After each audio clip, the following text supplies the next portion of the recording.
تشہد میں انگلی اٹھانے کا طریقہ. تشہد میں انگلی اٹھانے کا طریقہ صحیح مسلم کے اندر اوپر تلے 4 احادیث ہیں. عبداللہ ابن زبیر کہتے ہیں کہ نبی علیہ السلام جب تشہد میں بیٹھتے تھے تو دایاں ہاتھ دائیں زانوں پر، بایاں ہاتھ بائیں زانوں پر رکھتے اور درمیان کی انگلی اور انگوٹھے کو ملا کے ہلکا بنا لیتے اور اس شہادت کی انگلی کو اٹھا دیتے. یہ بھی سنت ہے. اور اس کو اس کی جڑ میں رکھنا، درمیان والی انگلی کو بھی فولڈ کر کے اس کی جڑ میں یوں رکھ کے یوں اٹھانا، اس کو کہتے ہیں 53 کا عدد. وہ آپ کو ملتا ہوگا صحیح مسلم کے اندر 53 کا عدد بنا لیتے. تو یہ بھی درست ہے.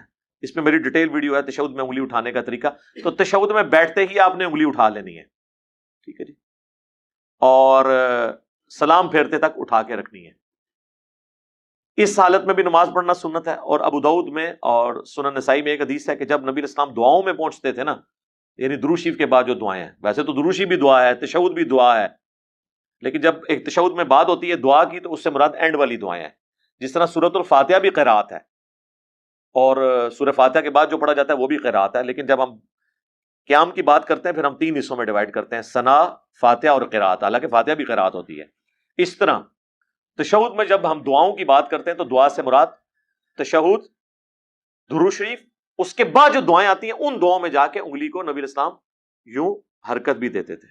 باقی میرا نماز کا پریکٹیکل ریکارڈڈ ہے، وہ آپ دیکھ سکتے ہیں.